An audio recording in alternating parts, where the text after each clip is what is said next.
brother. Man, Stan, the greatest of cheers and good wishes to you as a human being and as a professional and as the founder and principal and best friends of Proco and best friends. Yes.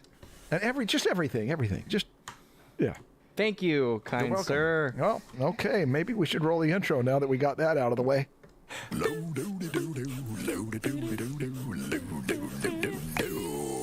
It's the Dressman Show. Yeah.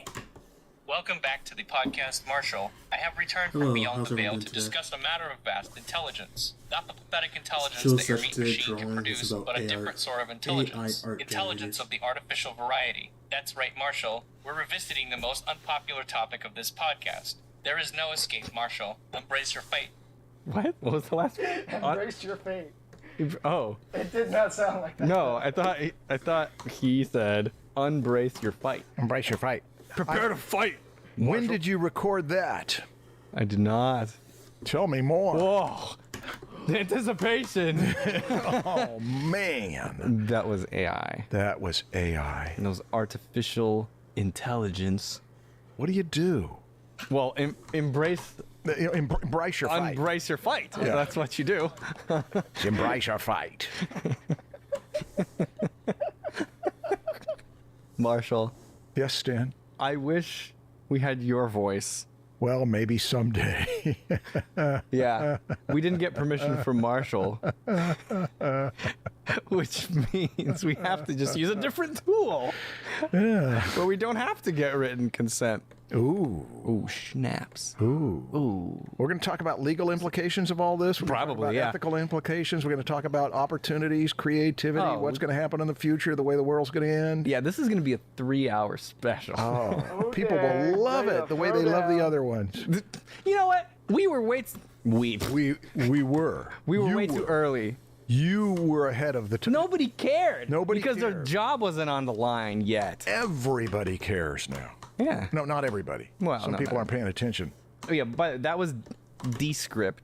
It's not even an AI app. This is just a podcasting app that you can edit your podcasts. Mm-hmm. I mean, it's used for a lot of things, but I think the main thing is like you can podcast. You record your voice. It transcribes it for you, and then you edit your podcast. You can edit with the text? With the text. You don't even have to have a video or audio editor. You just like delete the words or you move them around, and it changes the audio for you. It just moves the audio clips around.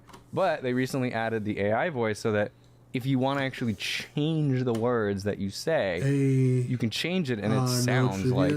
not sounds today. real. Yeah, today... Christian told me about do the some drawing. podcast app. Maybe The next problem I stream. have with it is that you put in that text and it reads it. It doesn't have any emotion that's making the inflections. Marshall, you sound like everybody else 3 years ago. does. It's not good right now. But it will. Of course. Of course it will. But, you know, I guess the reason I said that is not that I'm negating what the future is. It's just that I wouldn't want to do it right now.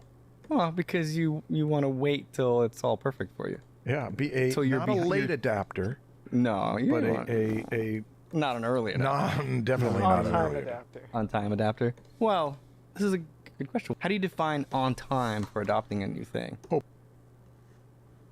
By the curve, hardly anybody's using it, and then when it rises, I'm usually on it right at about the time that it's taking off. You like to crest that wave? Yeah, But that's figure now. It means less trouble. That's now. But I'm going to wait. It's right when it's taking off. I'm going to wait. Also, I don't have any real use for it right now. Okay. At least not that I know. I mean, that is definitely a prerequisite. You need to be interested to use it in the first place. But yeah. Okay. What's going on with you, Stan? I recently launched the Drawing Basics course. Yeah. This is the Drawing Basics course for beginners at drawing so that they will be ushered into this discipline well. Yeah. It's kind of weird. I've never made a course for beginners. You've been planning it for a long time, though, Supposed right? to be, like the drawing resource for people trying to learn how to draw, and like, I'm starting them off with figure drawing. You had to Which was get not- street cred first. Yeah, that's true. Well, you got the street cred. Yeah. So this is for absolute beginners who are just starting out. This is the very first class you could take, and you won't be intimidating. You're not going to be, drawing people. Characters. We're going to draw humanoid characters, but we're not going to try to, shade realistic. We're going to venture into that a little bit, Yeah. introduce that kind of thing, but I want this to be a course that people take 2 times. So you get a double whammy. Yeah. So every project that I give, and this is a very project-heavy course, is going to have two skill levels. The first one is level 1, which is for the absolute beginner. This is the first time you're taking it. You do the easy one. And then if you're kind of an intermediate person who has been drawing for a little bit, but you're trying to fine-tune your fundamentals, I'll give you a more challenging one so that, you know, we're practicing shape design. You could practice it on a more challenging subject. So it's the same course with different levels of challenge. Because I'm teaching fundamental skills that apply no matter what skill level, what profession you're in. These same fundamentals apply throughout everything.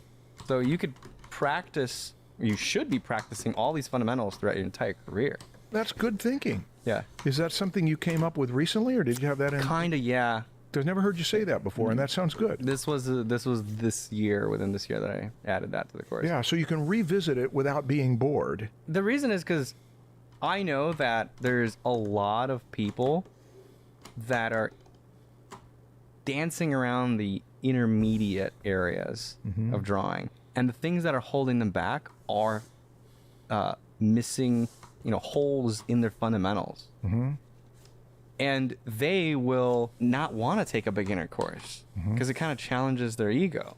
And so I want to try to encourage them to take a basics course like this, because fundamentals, if you have holes in those, that's going to keep you from getting to that master level. Well, that sounds good. It sounds like there's even an advantage for doing this later rather than 10 years ago, because you know more and you're also aware that this is a need. That is true. Yeah. I'm impressed with what you've shown me in the outline. Oh, thank you. Yeah, so it's on pre-sale now. We'll start it in January. Okay. Cool. It's drawing, perk.com/drawing. Perk.com/drawing. Perk.com/drawing. Can you make the AI say it? Proco.com/drawing. No, the whole pitch that I just did. See who did it better. Proco dash? Proco, what? I said it like 4 times. Proco.com/drawing. Yeah, it was sort of Proco dash. Proco.com/drawing. Proco.com/drawing. Proco.com/drawing. Proco.com/drawing. Drawing lessons from the great master Heinrich Klei, taught by me, Saturdays in January 2023. Go to martialart.com. The Journey of Detroit. Okay, well, I have a question for you. Yeah. This basics course that you're doing is to teach people how to draw by hand so that they can sit down and imagine something and draw it, or observe something and add some interpretation to it. It's a human activity, this drawing thing that goes way back before technology. What's the point in a world where artificial intelligence has been introduced? And what's the point of drawing when the machines can do it so well? Here's how I think about it. I don't have an answer for everybody. Everyone's going to have a different reason for drawing. But the way I look at it is that drawing is a visual language. It's a form of communication. And just because a robot can speak doesn't mean we should stop speaking. Good statement. Yeah, because you want to communicate with somebody next to you, or with people across the country or the world, whatever. You want to say something with a picture. And being fluent in the visual language is very helpful. It can be. Sometimes it's more powerful. Your message is more powerful when it's said visually than with words, or with with speech or with text. If you create an image, you can say that exact thing that you're trying to say. Now, I know some people are thinking, well, you can just write that in the prompt and the AI will make that image for you. But not necessarily. I mean, not yet, at least. And it might be a long time until you can say and get that exact thing that you're visualizing. But right now, in order to get the picture you're visualizing, you have to, well, first of all, it's impossible because it's got its own mind. But to get even something really close, you have to spend like 30 minutes trying out all these different prompts. And eventually you're like, okay, yeah, that's kind of close. How do I change it to change this one thing? By the time you've gotten the thing that you want, it would have been better for you to just draw your thing. Mm-hmm. Depends on how complex your picture is. Yeah, the intent is very important. Like if you're trying to create an illustration for your novel that's got a very specific character, they have to have a very specific expression on their face, they have to be holding something very specific, a costume, and there's a specific background, very specific things that are related to your story. You can't currently use the tools to make that exact picture. It will happen. I don't have a clear picture of why or how, but I feel like speaking is still worth it. Yeah. Okay. Let's grant that, and then say, yeah, but I want to make a living as a professional artist. How will I ever compete with AI? Compete for a job? Compete for making a living, for money that people are going to pay me, when AI can just. It's like it's John Henry and the machine. It's how are you going to compete with the machine? Unfortunately, I think some jobs will just go away. Like, this isn't all like happy, like good news for everybody. Mm-hmm. Yeah, I think this is bad news for a lot of people. Mm-hmm. Can you be more specific? Like, companies will just not hire an artist to do a certain specific job when an AI could do it cheaper and faster. Yeah, like, why? What would be a reason why a company would hire an artist if an AI will do it cheaper and faster? Because companies are filled with good-hearted people who want to. No, there is no reason. Yeah. The only potential reason is quality could be higher. Mm-hmm. There's more reasons. One is brand. Just because it's that artist. It's that artist, and this artist really did it. Yes, the artist. But for most commercial purposes. Yes, exactly. Most commercial purposes doesn't matter. It doesn't make it. In fact, it is the people who have the most recognizable image branding that can be the most easily ripped off, because their stuff is a specific style that AI can say, I get that style, and it can run with it.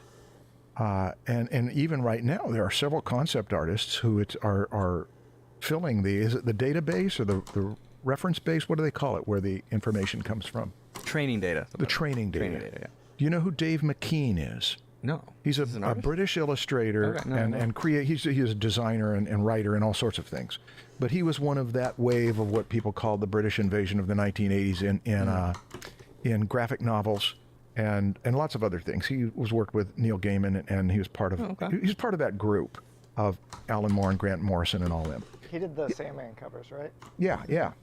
Dave McKean is a versatile, remarkable illustrator. They did a 2.5-hour interview with him just a month or two ago that is worth the 2.5 hours. I'd say an hour plus of the content is relevant to anyone who cares about this. He has extremely ambivalent feelings about AI, to the point of where he just illustrated a graphic novel with it. He thinks it's amazing, but he also says that he's fearful that it is it needs to be uninvented, and that it's a bit like when you introduce a virus bomb into a computer or a system of computers to see what happens, to see how vulnerable they are. But this is, he thinks, like introducing a virus bomb into the world, into a culture, and that you can be extremely optimistic about it, extremely pessimistic about it.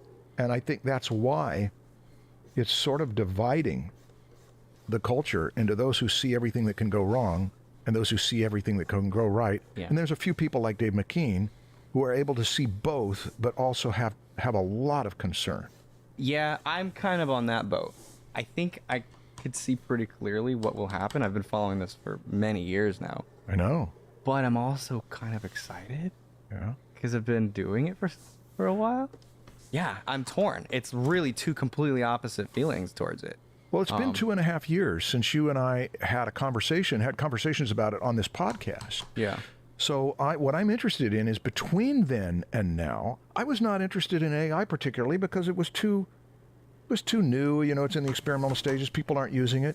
Mm-hmm. And Kirsten Zern-Gibble did a presentation at Lightbox on Sunday where she crammed 3 hours of content into 1 hour on AI. That is stuff she's been working with it since, I think, 2015. And she showed the different apps that have been introduced and the years they came out. And she said, notice that most of these are coming out in 2022. So all of a sudden, everybody knows what it is, and consumers are using it, and they're having opinions about DALL-E and Midjourney and Stable Diffusion and whatever these other apps are. I have not used it.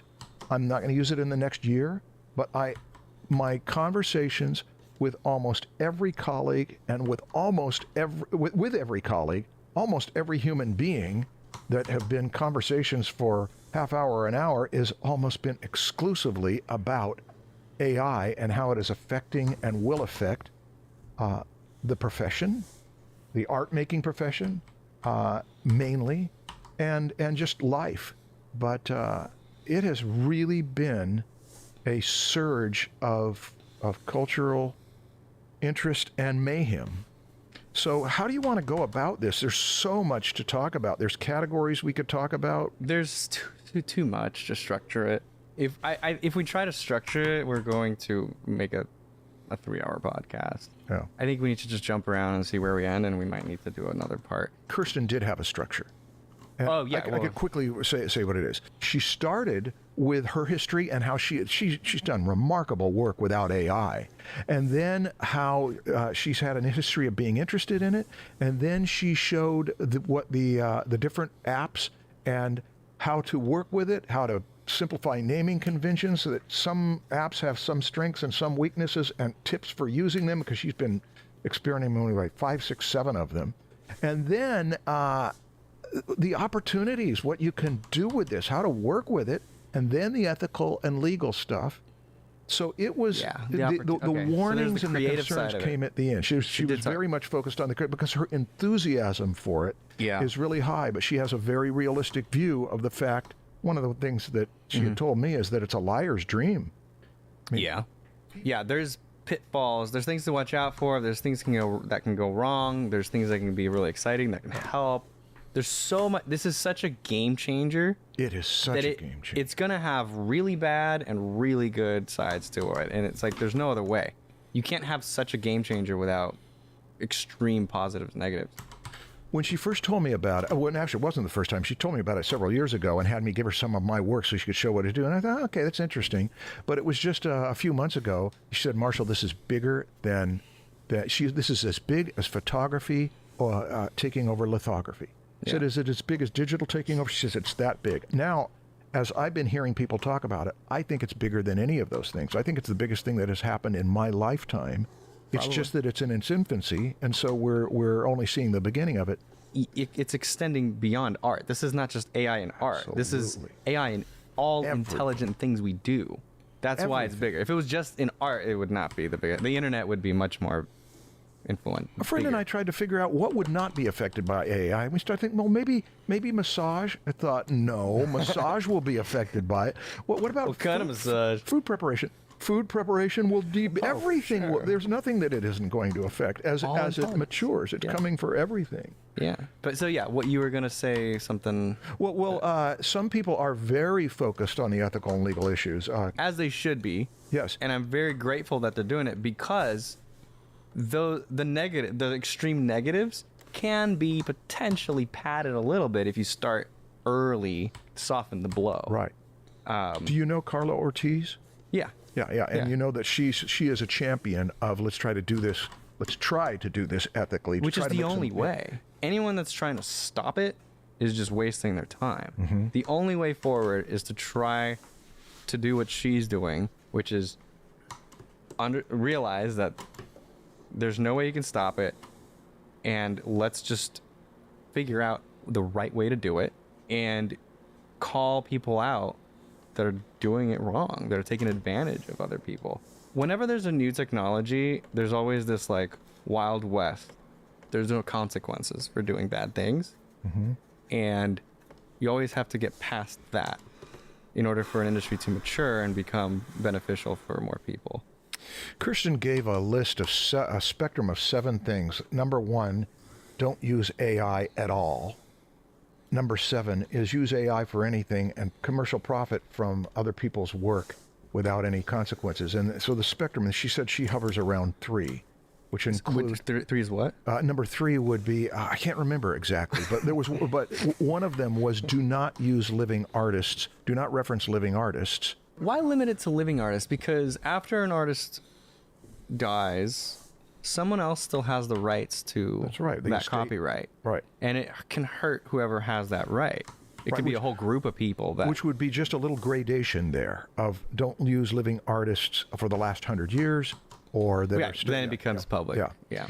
But there is a gradation on there, and people will make up their decisions. I've already seen in my life people who are at number 1 and people are at number 7.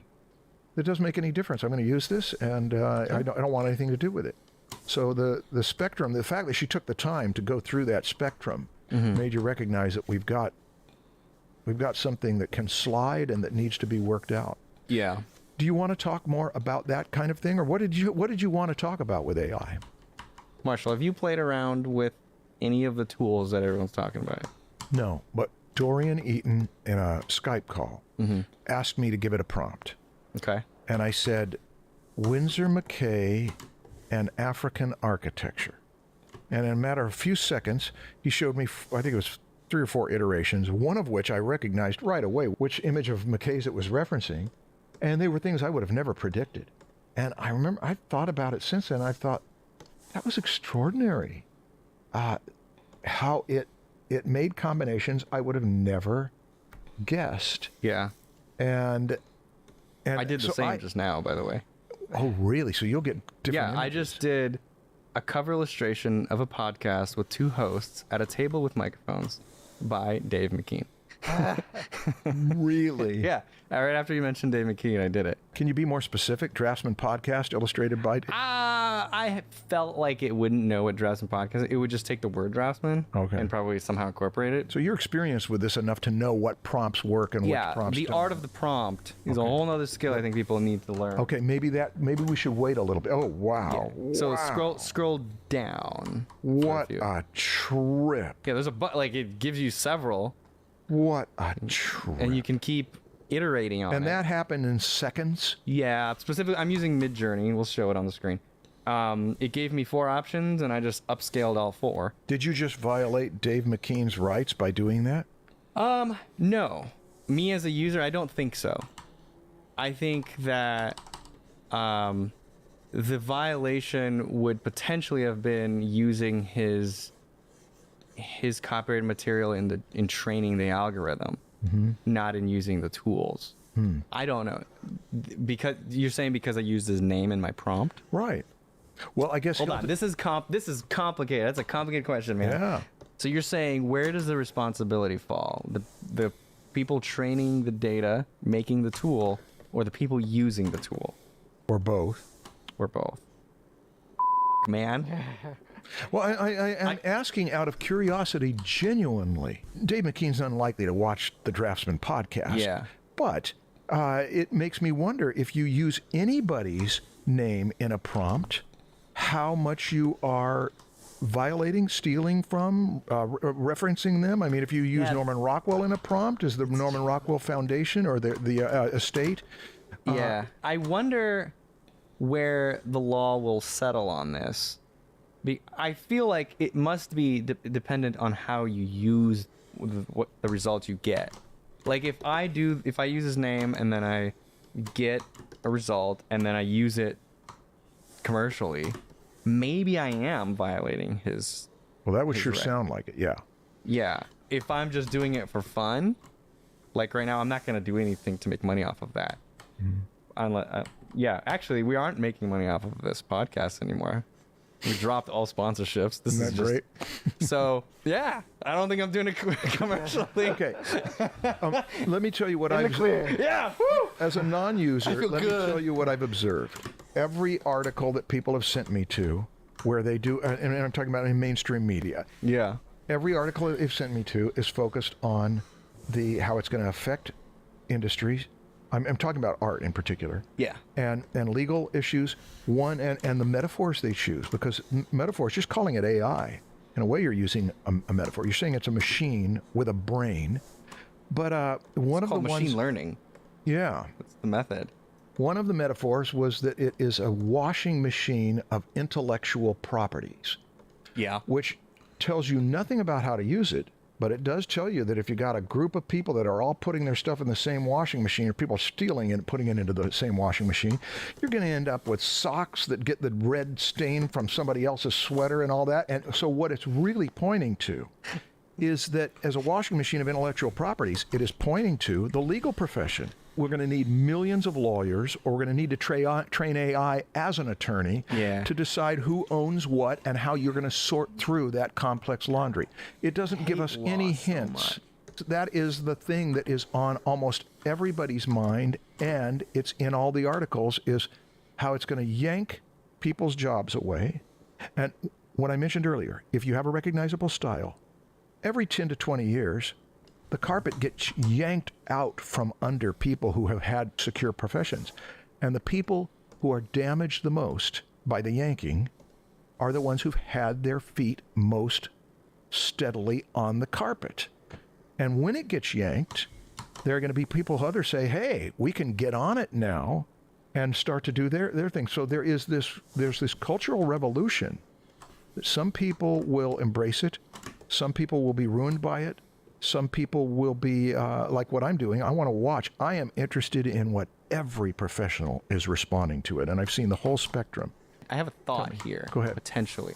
What is the difference between a human mind looking at several artists, absorbing all of that information, putting it into their washing machine brain, and then spitting out their own version of those styles? We talk about art parents influencing our own thing. We as humans steal from each other constantly. We do not reinvent the wheel every time we work. Yeah. Like And when you look at my quick sketch, yeah, it is Eric and Jeff. I'm just I know, I see. pretty much a child of their work. My question, I don't have an answer, but my question is, how different is it for a machine to do the same thing that our brain already does? To take that information, mush it all around, combine it, and spit out a totally new thing. That was not Dave McKean's work. That was just inspired by. I understand. Right? Hey, this is Future Stan here. Just wanted to let you know that this episode was recorded like the same day that Stephen Zapata released his video talking about a bunch of the ethical issues of AI, and he addressed the thing that I just brought up, and he did a really good job. So I probably want to get him on and update this conversation a little bit. Just FYI, we did not listen to his episode before we recorded this, and I wish we did. Okay, back to it. So I don't know. I'm just wondering, like, is it really, does he own the copyright to that final result, the product? So me as a user of the tool, am I actually imposing on his copyright, or was it really just the people that took his actual paintings and used it in training data? Yeah. Now, I remember there were a couple illustrators. In fact, one of them attended Drew Struzan's week-long workshop in 1985 who made their careers. They made their illustration careers imitating his style. I mean, imitating it absolutely. And Drew said, I imitate other people's styles, but I only take from people who are already dead. And, that's impossible. You take from people whether you know it or not. But he was very conscious about that. But okay, here's the thing. Okay. I don't know the answer to your question, but I'm going to take a stab at it because I think there is something to consider. What you're asking, what is the difference between a human mind doing it and AI doing it? Yeah. Okay, I'm going to speculate. Okay. This is improvisation. AI is new. And because it's new, we don't know what's going to happen. AI is not human. And there may be a difference. You play with your kid. Everybody plays with their kid. You play with a lion cub. I'm taking this analogy from C.S. Lewis. You play with a lion cub, and it is fun. But that's before it's tasted human blood. And he mentioned, he wrote a book called The Abolition of Man that people have been referencing. And I don't know how much it has to do with this.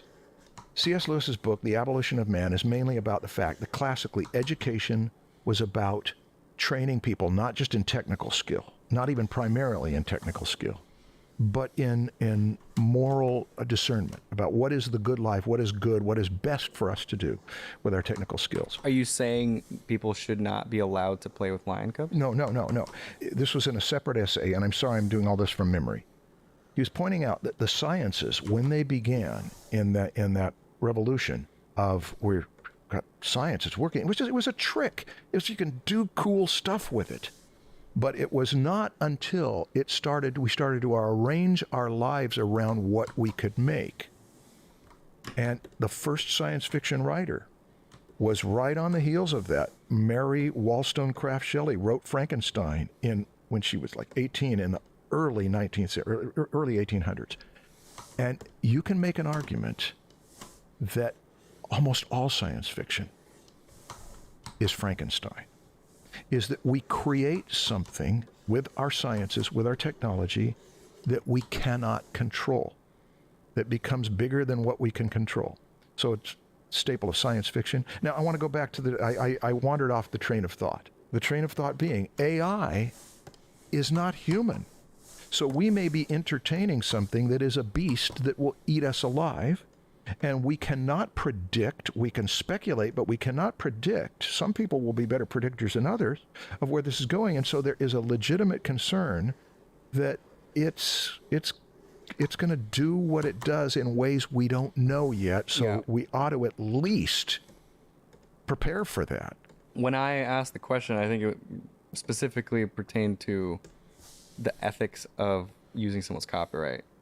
I wonder what Carla would think. She's got such a high ethical sensibility of here's what's right and here's what isn't, and she's given so much energy to that. Yeah. I'd be interested to hear what she'd say about it. Yeah. I think it's pretty clear already that there's risks to this. It is like playing with a lion cub. Mm-hmm. And it's even more than that. It's not that there's a risk. It's there's guaranteed bad things to happen. People will use it for evil. Yeah. They're energized by, whoa, And we could profit. do this with it. It's just inevitable. So I guess my energy, because I'm talking about it, nothing we're going to say on this podcast history isn't going to hinge on this, but people's careers and our relationships with people, the people we're working with, a lot can hinge on that. I have people in my life who are so upset about it that I feel like expressing any enthusiasm for what it could do is a breach of ethical concern. It's like you do not start speculating how fun it'll be to play with this lion cub when it's going to kill your family. And so I've felt a little anxiety. Everyone's got their freedom to take their own risks. Yeah. You just have to think about effects that your actions could have on other people. I don't think that me saying this is bad and me not using it will change anything. Mm-hmm. Go over that list of things that you were talking. One of them was prompts, the creativity of prompts, and the art of the prompt. The art of the prompt. That's one topic. Trademark. Mm-hmm. It's been documented. Yeah, I said it. Said first on the Draftsman. Don't use it in your AI. The art of the prompt. Yeah, I think prompt design or whatever is a skill that people, maybe not our generation because they're opposed to it, but as AI just becomes a part of everyone's life, prompt design is going to be something that everyone is going to learn. Communicating with AI. Mm-hmm. How do you say what you want it to do in the way that it will understand and give you the results you want? And that is a skill. That is also an art form. It is a skill. Kirsten said that it's all artists are going to become art directors. So verbal communication becomes really important in visual communication. So writers, people who speak well, people who understand the language and subtlety of words will be better at this. Yeah, I see it. People who are creative with their words will be better at this. There's an interesting thing I saw recently where a company was showing initial tests of their thing. That it was it was actually Facebook. It was Meta. They were showing their animation AI, where film AI. You give it a prompt and it gives you a movie, not a picture, a clip. It could be up to like 2 minutes long. Mm-hmm. And one of the prompts was like a bear at New York, right? This is something that humans wrote. I was like, at New York. At New York instead of in New York. They obviously chose to use the word at. Yeah. Because they probably tried in New York and they were getting the bear actually in the city, where they actually just wanted the bear, or I forgot what it was actually, but they wanted it like in the water outside of New York. So They probably used the word in, and it was like in the city all the time. And they're like, no, we want it to be at New York. The choice of preposition of, by, in, at, around is important. Yeah, and just creative words that could add a little flavor of something into the visual. So some people learn to work with the beginner. Another metaphor Kirsten used was every art director now has a junior pocket artist that can do anything. Give me 4 of these, give me 4 of these, give me 4 of these. Some will communicate with it better than others. Yeah. I'd like to give an example of a potential benefit. Okay. Again, reminder to those who think any optimism is bad. I don't know. I'm just exploring. Okay. But potentially, one thing I thought of is, so people talk about the democratization of art. Right, so it definitely is bad for artists, but for the majority of humans who are not artists, this could be beneficial. Let's say you are a writer. We could go with other examples, but let's just say you're writing a book. Okay. Right, you're not a visual artist. You're doing something else, and you don't have enough money to hire an artist to illustrate your cover. Mm-hmm. So usually you would have to partner with some publisher publisher to create the cover, to hire someone to create the cover and work with you, and you give up most of your ownership of this thing that you wrote. But now you can use a tool to decorate your product, because really the main item, the main thing you made here is the story you wrote.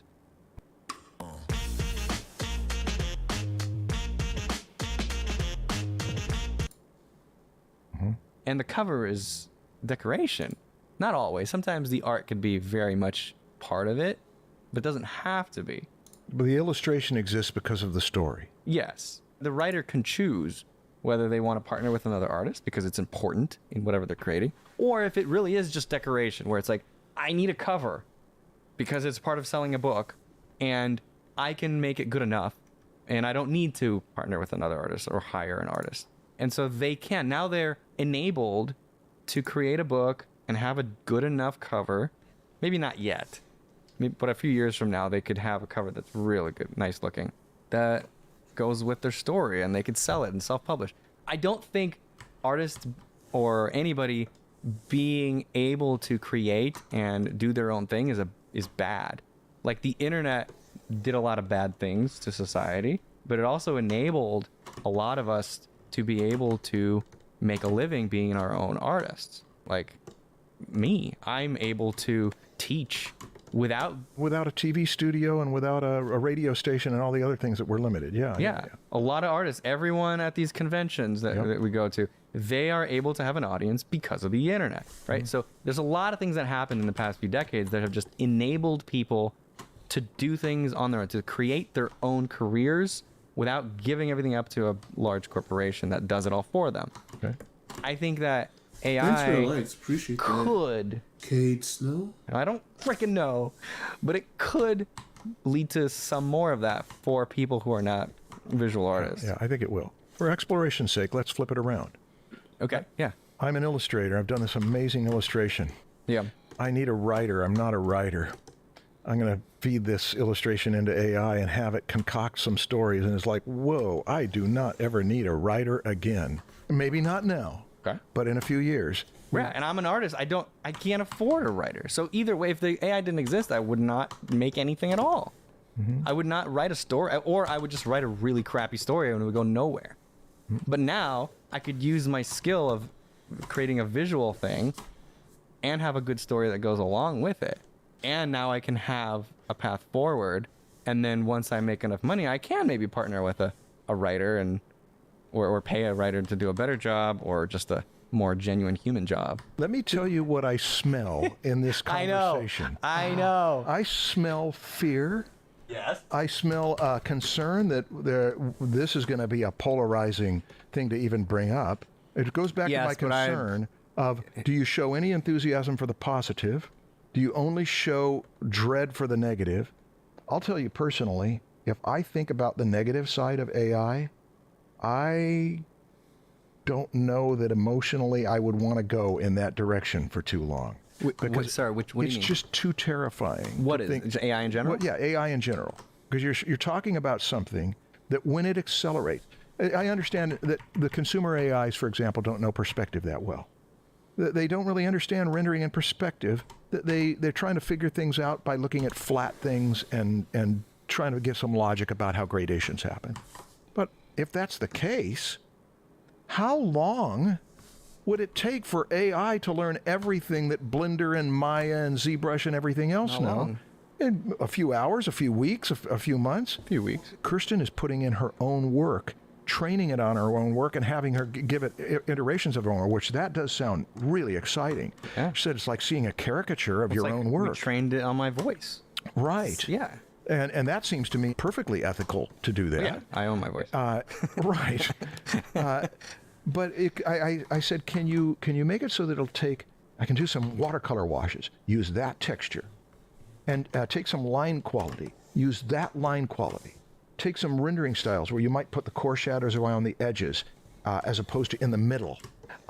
And I understand, no, it's not that sophisticated now, and it'll be quite a while before it is, because it does not really understand abstract concepts like we do. It understands abstract concepts, but it understands them. We're looking for metaphors. It is like a 2-year-old to me.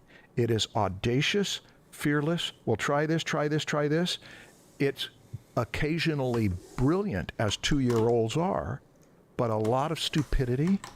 I've had some students try to work with it for generating thumbnails for illustration projects, and the results have been quite disappointing because it's so derivative. It's all it knows to do is do another thing like that, do another thing like that, and do another thing like that. But that doesn't mean it's all derivative. I think it's kind of pointless to mention the quality of the current AI. Like, Tell us. Well, because you're just talking about the current state of it. Right. Right now, it's a 2-year-old, but next year it's a 15-year-old. That's right. So Shit. what's the He's point right. of saying it's a 2-year-old? Let me go back to the thing that prompted all this. Mm-hmm. I think that our conversation on this is aware that people could get really upset because I was talking about what I'm enthusiastic about with this. So Yeah, I don't really care if someone has an opinion on my opinions. Mm-hmm. Well, I have opinion on your opinions of my opinion. Like, what do we not have freedoms to have opinions now anymore because someone else has a different opinion? I'm interested, though, in what is the best paradigm for how to discuss this. I'm trying to categorize. I'm trying to say we've got the legal issues, the ethical issues, like Kirsten did, but then there is this one thing. Look what you can do that you couldn't do before. And if people are going to use it for evil, are any of us going to put energy into trying to use it for good? A lot of people will do both. But getting mad for someone to talk about it and try to look on both sides, I think is really immature. Let's go back to the NFT thing. How did people respond to the NFT thing? It's a very similar thing, but I don't want to take it into the NFT territory. Yeah, okay. But it is very, very parallel things that happened. There is very polarizing. Some people are immature about it. Some people are more neutral. Whatever. If you get mad for people to try to explore both sides of it and try to come up with a clear picture of where to go, then you're leaving only the people who don't care enough to explore both sides. Okay, gotcha. To lead the way. That makes sense. So why would you do that? Well, I'm even a little concerned that 10 years from now, AI is going to know what I said on the Draftsman podcast. Say, oh, she thought I was a 2-year-old, huh? Cute. Huh? Oh yeah. And then what? Yeah, we'll just resurrect pull the you plug just on to torture you again. No, it's silly to attack people for having thoughts on this. Mm-hmm. That's one thing that I saw with the NFT thing is people were attacking innocent artists for even using it. I'm unfollowing you because you mentioned the word NFT. It's like, how old are you? Like, are you not able to have an intelligent adult conversation anymore? That like anyone that has a different opinion, you just like you attack them immediately. Yeah, but that's sort of the zeitgeist right now. Is that it's turning into that's a big problem. I think that's a bigger problem. It's a bigger problem. So we won't talk about that. Back to Tell me what you've done with it. Okay. Well, I did that perspective box thing that a long time ago. Which I was disappointed in because it didn't really understand perspective. It only understood some things about and I'm also not an AI engineer or whatever. Yeah. I was working with some, but I've paused that project. But anyway, since then, there's been a lot more new tools. The first one I started exploring was Disco Diffusion. I quickly, at the time, realized that this was not available yet to everybody because it's difficult to use. You have to kind of learn how to code in order to really have full control of it. So like I installed it locally. I took the script because they just kind of give you the script and it was running on Google Colab or something like that.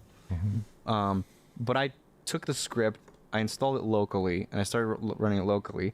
And then me and my cousin, we made a queuing system. So we kind of modified the script to be able to queue up multiple prompts, like hundreds if you want, and have it run at night. Because one big thing that I noticed was like, in order to really get good at this prompt thing was to try out hundreds of thousands of prompts and just learn quickly with what works. How does it react? Like input, output.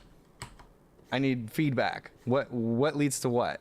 If you're just sitting there typing and then waiting and then type another one, wait, it takes a long time to really get a lot of that feedback. So just queue up a few hundred, and then the next morning you have all these results. Were you using AI to generate all the No. We did later we used OpenAI to generate prompts that we then fed into Disco Diffusion, and we created a Discord channel. Motion machine of AI generation. We created a Discord channel that it would just post all the results in the Discord.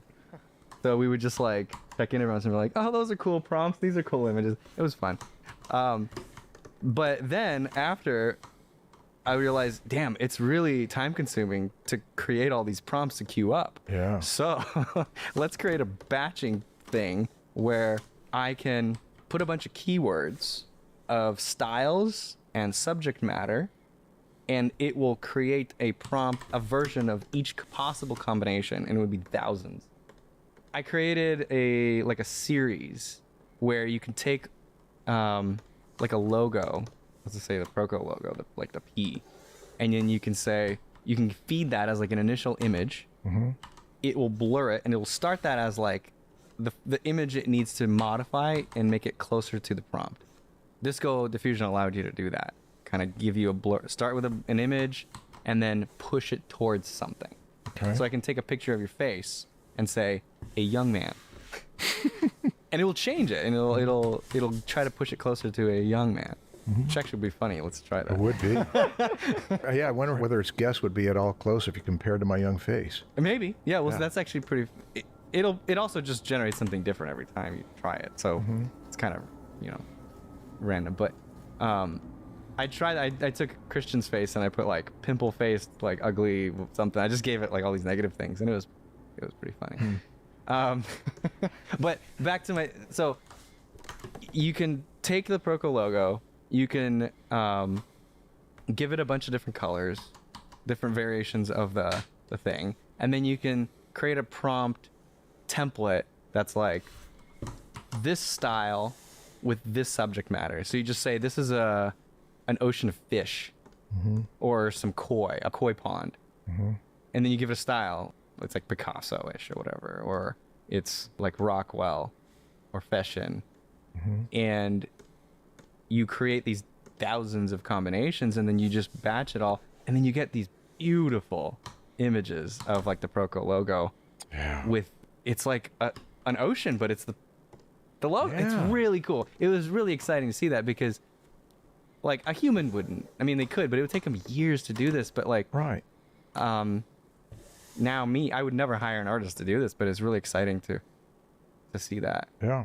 Oh yeah. Then after Disco, right as I was doing that, a Midjourney came out, and this is when you discovered it. I think Christian started sending you stuff.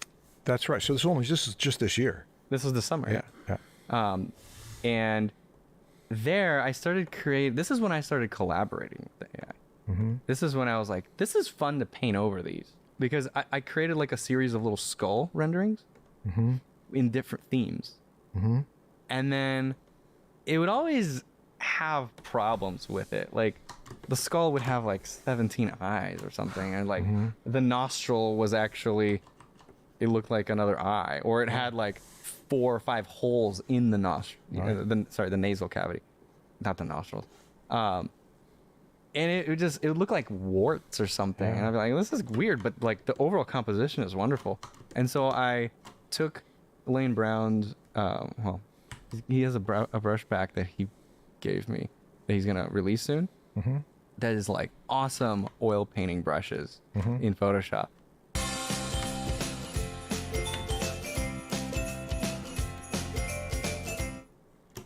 And I painted over the parts I didn't like, and I think it's cool. Wow. So they're not like my paintings. I'm not selling them, but it was just fun to explore. I don't know.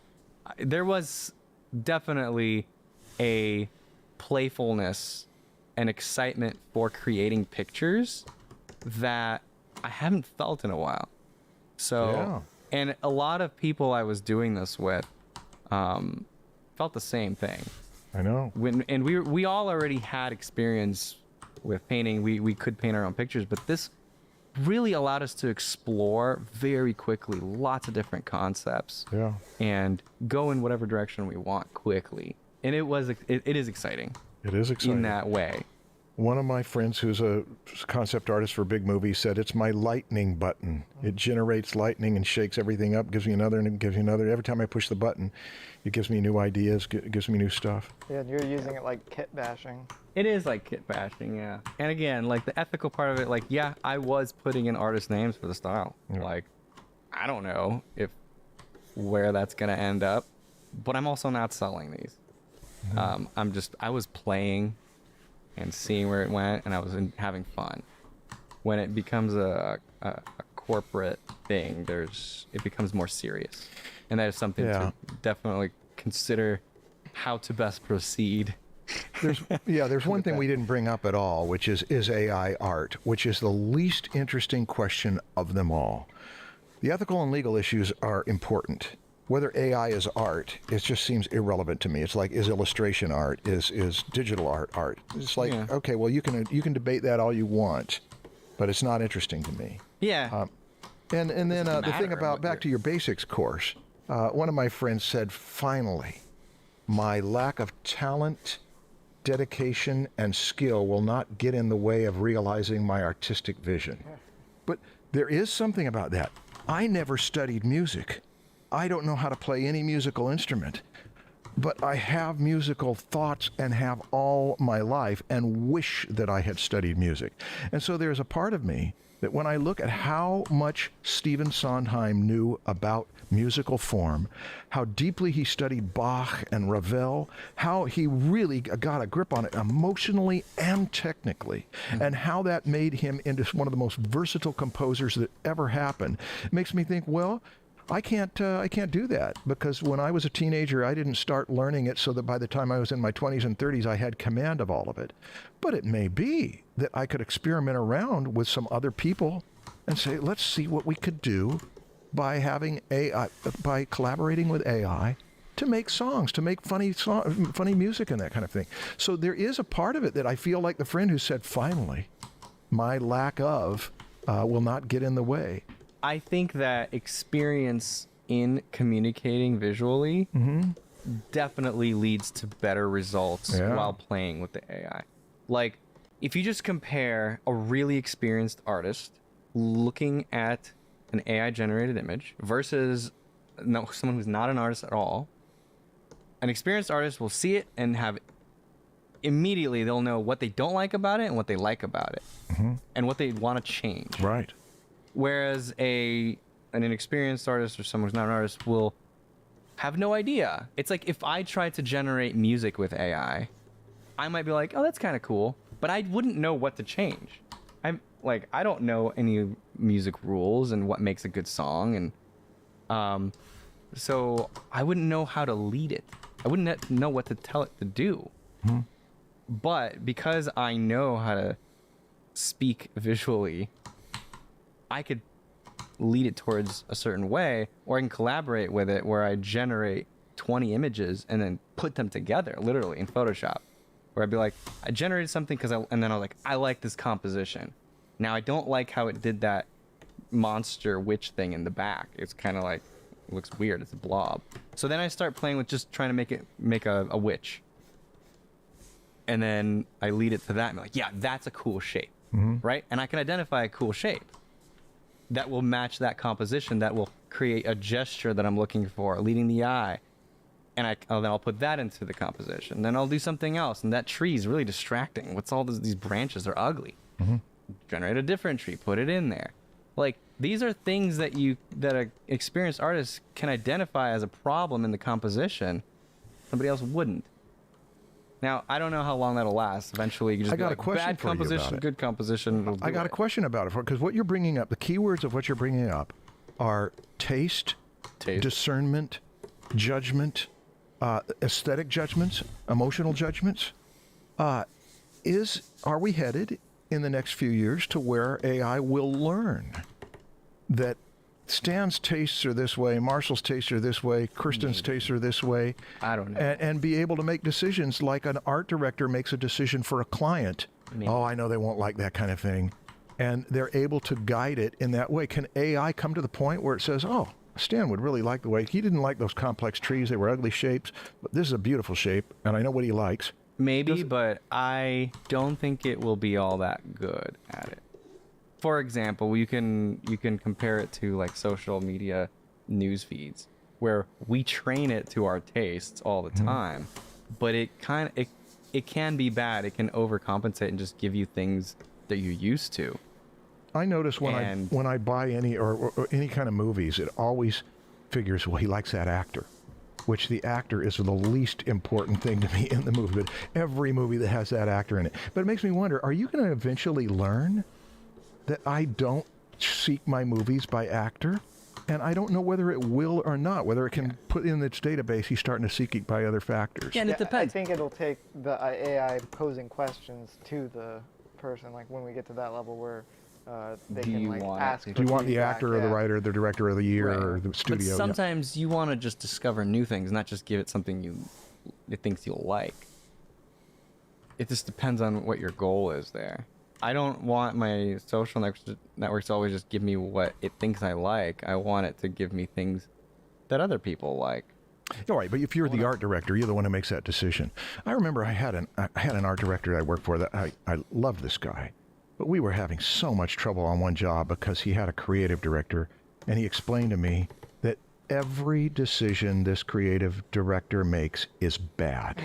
And he said, when they make a good decision, you can hang up the phone, count to 20, and the phone's going to ring again, and they're going to change it to a bad decision. But there are some people that are just that way. Their will is more important than any sense of whether it's working.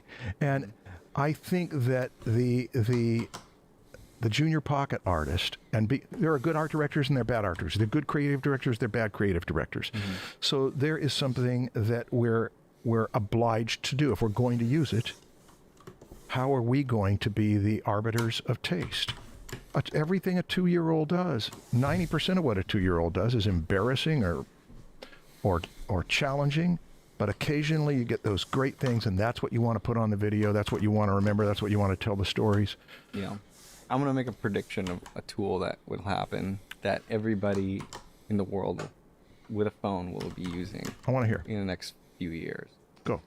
You know how in our keyboards, when we're texting each other, you have emojis? Now, more recently, you have GIFs. I think there will be an AI button on there as well, so that you can type a prompt, and you click the AI button, and then it generates a bunch of images for you. You just scroll real quick, pick the one you like, and it sends it make sense. as an image. Because we've been communicating with pictures.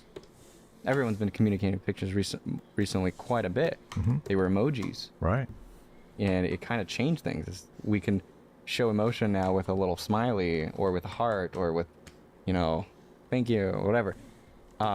Then GIFs came in, where it's like, oh, now we're expanding the visual library a lot. Now we can take from movies and comics or whatever, GIFs, and we can add that. Now it's like a little much more complex. It's a scene from The Office that's funny that people be like, I know what that was. That's hilarious, and that fits what we're talking about right now.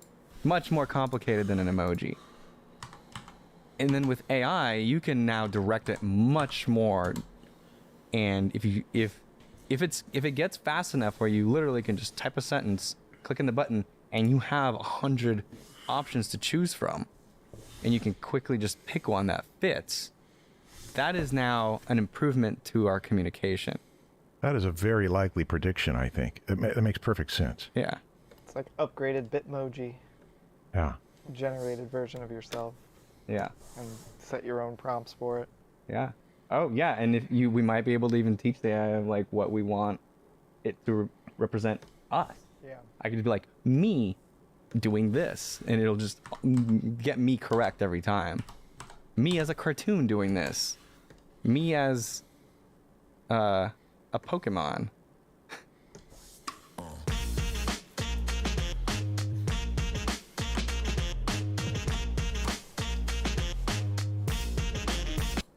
Doing this. Me and you kissing. Not us, but you know.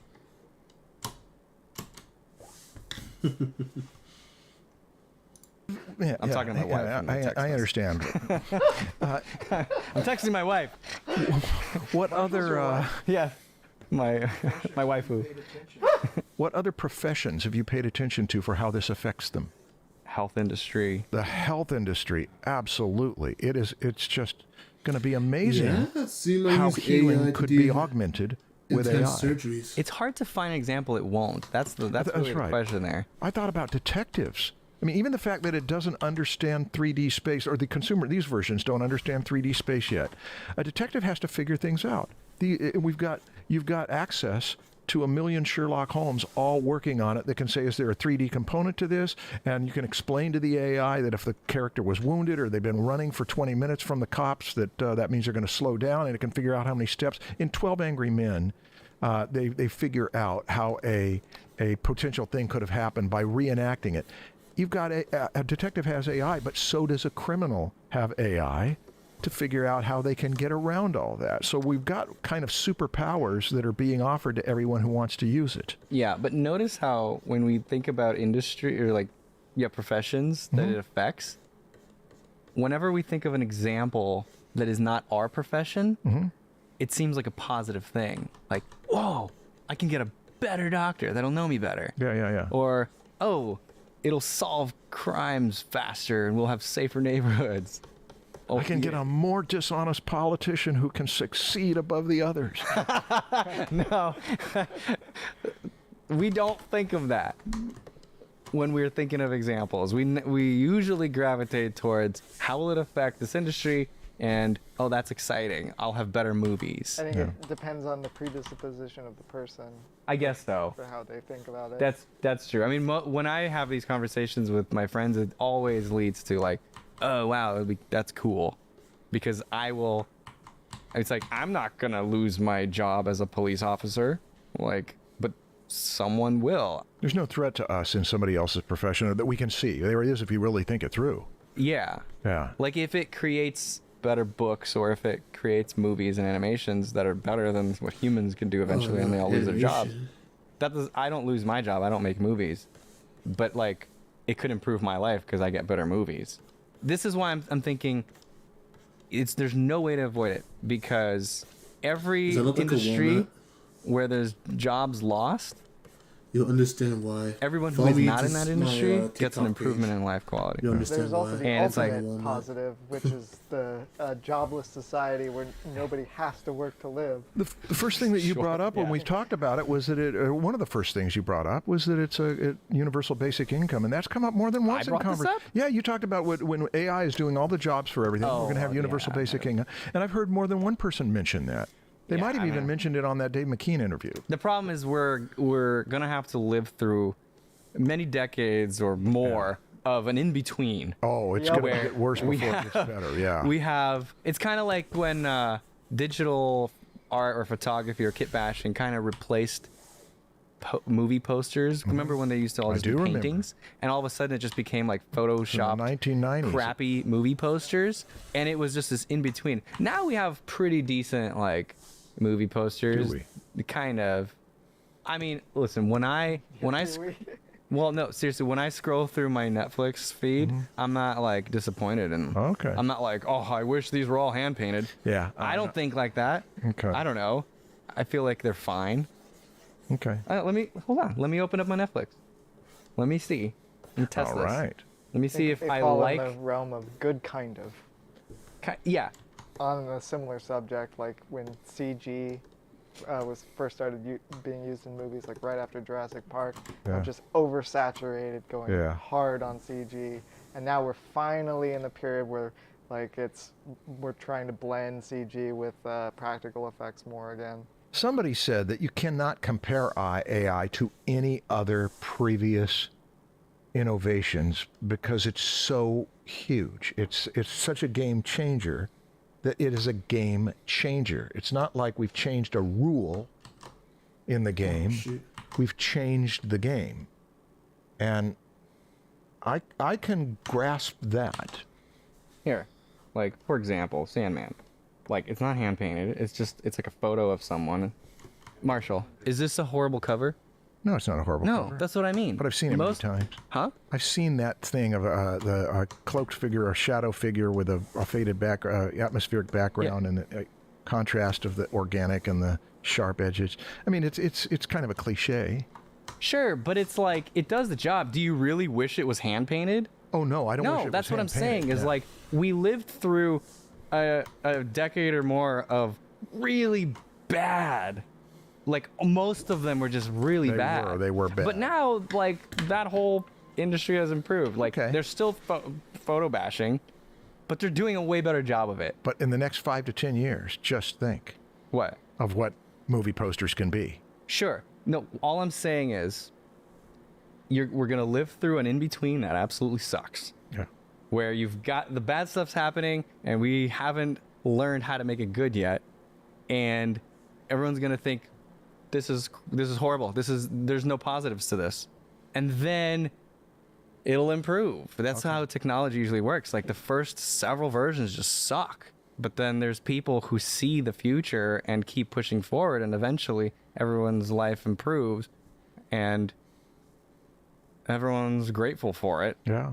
Not everyone. There's a lot of people that lose their jobs and they're not grateful for it. But the majority of society becomes like, oh yeah, that was great. If it could level out to something good, we'll say, yeah, it was good that happened 50 years from now, 100 years. Well, give me a technology that's still around that is clearly bad and we're still using. Automobiles. Clearly bad for society? When I was in community college... You think we should still be riding horses? I had a wonderful teacher named Ned Studebaker who made a presentation on the effect of the automobile on society, and he did his best to be very objective, but there came a point where I thought, might have been better otherwise, or to have waited and not immediately used the first things, the fuel absorbing engines. Harold Pinter even said that in between might have been 100 years. That's right. Right. But it might have been 20 or 30 years to where we said we got a better way to do it. Right. Rather than just running with the. But do you think it was better to keep going down the line of gas cars for 100 years or whatever, and then lead to, maybe how many decades from now, a better alternative than horses? I don't see why not. Or should we have done thousands more years of horses? Thousands and thousands, forever, never explore automobiles. It is a theoretical. Give me your opinion on that. I don't know, and here's why.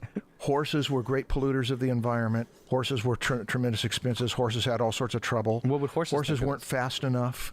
All of the other stuff. Horses could only pull so much. The train. Yeah. It all brings in good and bad. Oh, there was one thing I wanted to mention. It's kind of a hopeful idea. I think that humans will always prefer, will always prefer absorbing content made by other humans, listening to humans, because we are emotional. And I personally don't like talking to a robot. Like, I don't care if it sounds just like you. Mm-hmm. I know it's not you. I know I'm not actually building a relationship. Mm-hmm. Allow me. Oh, this chesty cough. Sounds like you want Benylin for fast relief. Yeah. Benylin, fluent in... Grammarly makes communication at work one click simpler. Whether you're looking for a new job or you love the one you have, Grammarly can help you communicate with confidence. Concise writing means fewer miscommunications. Grammarly can help streamline your message so it reads loud and clear. We can even check the tone of your emails to help you build relationships at that new dream job. Congrats! Grammarly, better writing made one click simpler. There's been a lot of talk with Kim Jong-gi passing, and somebody immediately trained in, you know, a whole algorithm to just replicate Kim Jong-gi's stuff. It's kind of messed up. And obviously people are like, what the dude? And then others are like, well, it's not his. My view on that is like, I don't look at that and I think like, oh, cool, yeah, I love that stuff. Because there's a story behind every piece of art. And if I know that Kim Jong-gi didn't actually make it, I don't care for it. Mm-hmm. I would rather hang and look at a worse piece of art that Kim Jong-gi actually did than a better one that he didn't do. Because I'm human, and there is a story. Story dictates so much of how we observe something or connect with something. Process it. And the story of an AI-generated thing is blah. Yeah. There is no story there. And a story behind a painting created by a human is all the hard work that it took to get there, to be able to communicate so brilliantly. You can't replicate that. When you go to a museum, don't you just think like, holy shit, like they did that? Right? Would you have the same emotion if you looked at an AI generated painting?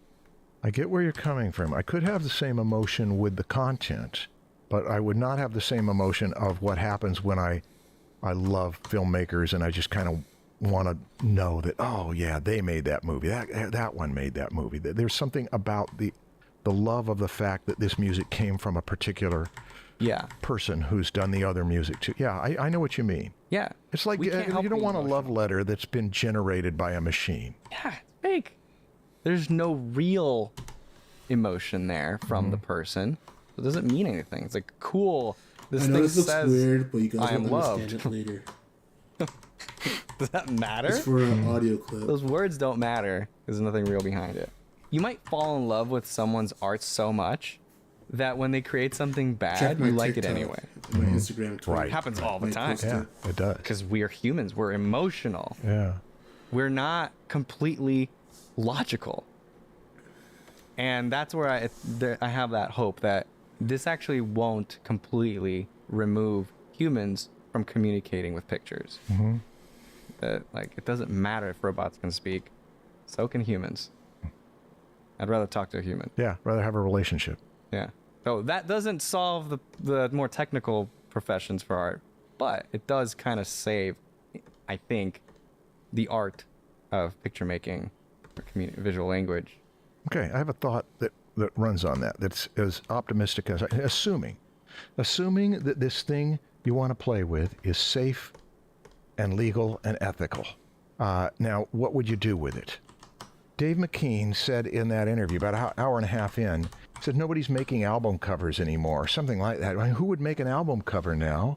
Actually, it wasn't Dave who said that. It was his host. When he made that statement, I thought, when I was in middle school and high school, I fell in love with album covers. A lot of why I wanted to become an artist was because I loved album covers of the 70s. Same. And there was something about the square format. There was something about the size of it, too, that it wasn't a CD cover. It was big enough to where you could get your face in front of it and look through it and see the detail in there or put it on your wall. And it made this statement that was graphically powerful. And what if nobody can make album covers anymore, because who would hire an illustrator to make an album cover when you can have AI crank out thousands of them and say this one, this one, this one. Thought, well, if it ends the profession of illustrators of album covers, what about having non-utilitarian art jams? This is not to make money. It's not to commercialize it. It's to say the square format has got its own challenges and strengths.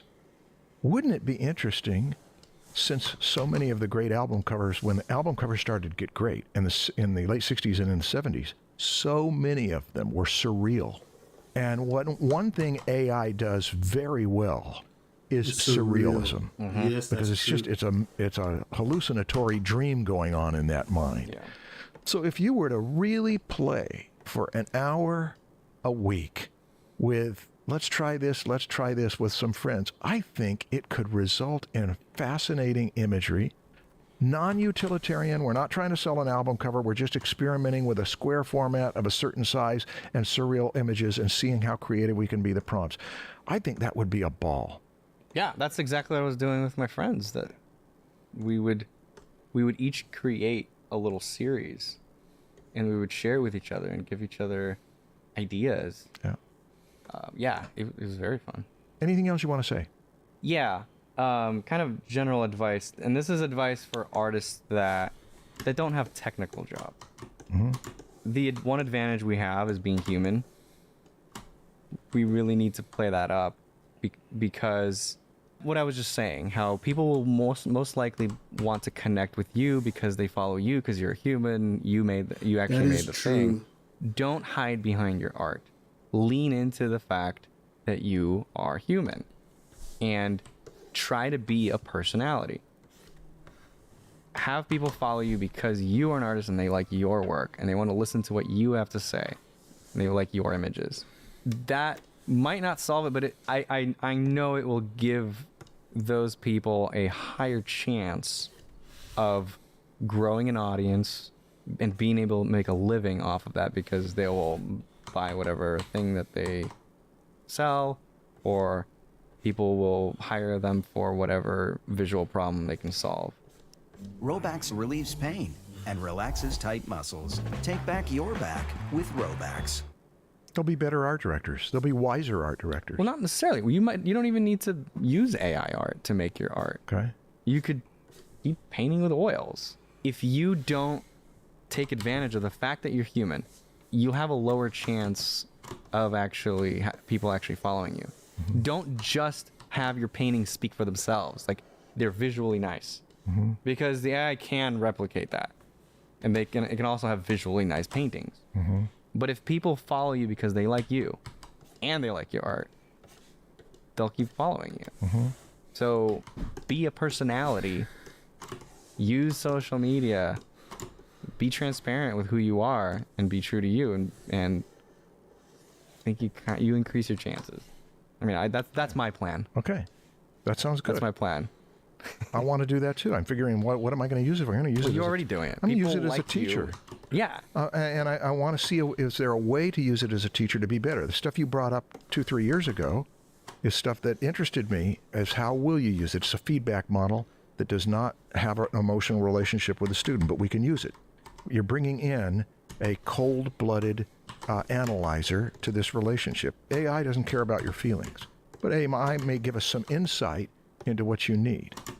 Fine art specifically is mostly about collecting. Mm-hmm. So if you're a traditional drawer, painter, or whatever, you really are just selling to people who want to collect your work. Mm-hmm. They're literally art collectors. They don't want AI replicas of your style. Right. They want your thing. Right. It's rare because actually human-made art might become more rare and more valuable. I think so. So now traditional art comes back a little more, I think. Right? I think so too. Digital art was like really ruling and killing a lot of jobs, by the way. You digital artists who think that you're all innocent, you did kill a lot of traditional art careers. Right. To be fair, I did both traditional artists might come back, and that whole whole media might come back. And for example, for like when we were at conventions, even just getting a signature from an artist, people were like really excited. They were collecting signatures from people. like they would not value that a photo of a signature, which is that's the same thing. Yeah. But the hand touched it. But yeah, it's this real, is it for and they have today. an emotional I'm gonna make a quick TikTok connection video to that. and I'm gonna try to post it soon. Buy original art from artists this I is like the because I end want of to the support them, and I podcast. love I their thought this was stuff, and I great. like to decorate my So studio. yeah, if with you guys it, like what I I'm get doing, feel free to inspiration. I follow get me. value from All that. my I have links these are Aaron right Blaze here. drawings on my wall there. Same username I at Giovanni would not have the all same one word. connection to them if they were Yeah, feel free to follow me. AI-generated versions of the Bye. style. Scarcity creates value. Yeah. And a person who can do an oil painting or a watercolor may be the rare person. Oh, there's one of them left. There's a few of them left. Let's treat them well. Yeah. Yeah, I can see that. In fact, there are some people in my life, one in particular, who is not embracing AI, not that interested in it, but she may be the one who is